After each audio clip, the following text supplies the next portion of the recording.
როგორ მუშაობს ახლად შექმნილი შემოსავლების სამსახური და აქვს თუ არა საფუძველი მეწარმეთა პრეტენზიებს მაღაზიების მფლობელები ჩივიან, რომ აკონტროლებელი უწყება ობიექტებს ლუქავს. ქრონიკა დღეს დაინტერესდა და გაერკვია, როგორია სტატისტიკა, რატომ დაიხურა ზოგიერთი მაღაზია და რამდენად ცოდავს თავად მეწარმე. რა პირობებში უწევთ მუშაობა ბიზნესმენებს, ამას ლელა ციკლაური გიამბობთ. მე ვარ პირადად ამ ხელფასზე დამოკიდებული და მე დარჩი უმუშევარი, ასე გამოდის. ჯერ არ ვიცით რა ხდება, როდის გაიხსნება, მანამდე მე ჩემი ოჯახი ამითი უნდა ვარჩინო. საგადასახადო ინსპექციამ წერეთლის 74-ში მდებარე მარკეტი საბუთების გარეშე ვაჭრობაში დაადანაშაულა და წითელი ლუქი დაადო. გუშინ შემოვიდნენ დახურეს მაღაზია დაახლოებით პირველის ნახევარზე. გაგვიმარტეს, რომ მაღაზიების მიერ ხდება დანაშაულით წრუნვანი დანაშაულები. ეს არის საქონლის დისტრიბუტორებისგან უფაქტურო შესყიდვა. და რა ვიცი, ვნახოთ აი აღწერის შედეგები რა იქნება, ჩაობარეს. სავაჭრო ობიექტების და საწარმოების გახშირებული შემოწმებები მეწარმეების შეშფოთების საგანი ხდება. პანიკის საფუძველი არ აქვს კეთილსინდისიერ გადამხდელებს. მით უფრო მაშინ, როცა სტატისტიკა დახურული ობიექტების კლებაზე მეტყველებს. ოფიციალური სტატისტიკით ჩატარებული ინვენტარიზაციის რაოდენობა შარშანდელთან შედარებით წელს ორჯერ კლებულობს. მცირდება საგადასახადო დავალიანებების გამო დაგირავებული ქონების წილიც. სულ უფრო ნაკლები მეწარმე გადის საბაჟოზე დეტალურ კონტროლს და ბოლოს მცირდება ფინანსური დარღვევებისთვის დარიცხული ჯარიმებიც. შემოსავლების სამსახური არაკეთილსინდისიერი გადამხდელების მიმართ ბოლო დროს გამკაცრებულ კონტროლს არ უარყოფს.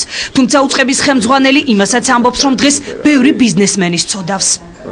ის ადამიანები, რომლებიც არ ახორციელებენ ბიზნესს სწორად, ანუ არ ანახებენ შემოსავლებს, არ ანახებენ ჯარიმდებიან სალარო აპარატის გამოუყენებლობაზე, ახორციელებენ რეალურად ჩავ ბიზნესს, მათ შორის ანგარიშ ფაქტურების ყალბი ვაჭრობა არის, ასევე ანგარიშ ფაქტურების გარეშე ვაჭრობა და ასე შემდეგ.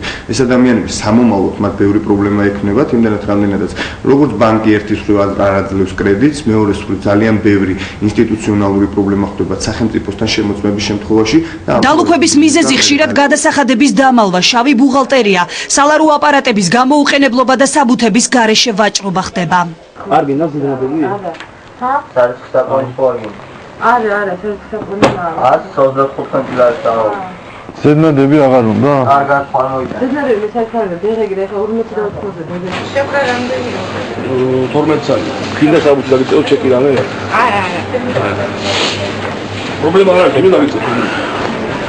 ოპერატიული მასალის კადრებში კარგად ჩანს, თუ როგორ ვაჭრობენ მაღაზიის მფლობელები საბუთების გარეშე, რის გამოც პატიოსანი გადამხდელი მათთან არათანაბარ პირობებში დგება.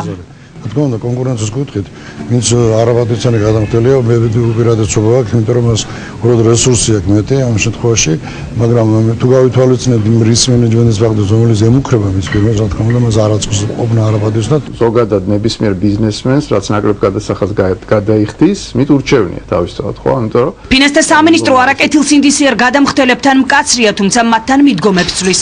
გადაიხადა არა მხოლოდ იმიტომ, რომ ბიუჯეტი შეავსო, არამედ იმიტომ, რომ წარმატებული იყო. ბიზნესმენთა სახელით ახალ მიდგომებს ბიზნესმენთა ფედერაციის ხელმძღვანელიც ემხრობა. რასაკვირველია, გადასახადის დღევანდელ არ გადაახდა რაღაცის შემცირება, შეიძლება ხელი შეგიწყოს იმაში, რომ ცოტათი მეტი ფული დაგრჩეს.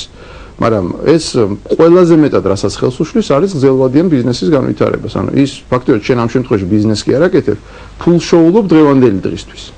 შენ თუ გინდა ნამდვილად ააწყო ბიზნესი, რომელიც არა 1 წელი, 2 წელი, არამედ 10 წელი, 15 წელი იქნება და შენ მოგცემ საშუალებას, რომ გაიზარდო და იყო წარმატებული, ამ შემთხვევაში ძალიან მნიშვნელოვანია თავიდანვე მიუდგეს სწორედ, რომ ყველაფერი შენ გქონდეს აღრიცხვას, მე მაგალითად ვინ აგებს და ვინ იგებს საბოლოოდ, პატიოსანი თუ არაკეთილსინდისიერი გადამხდელი. ამ კითხვაზე პასუხი დღეს ქრონიკას ამერიკის სავაჭრო პალატის ხელმძღვანელმა გასცა.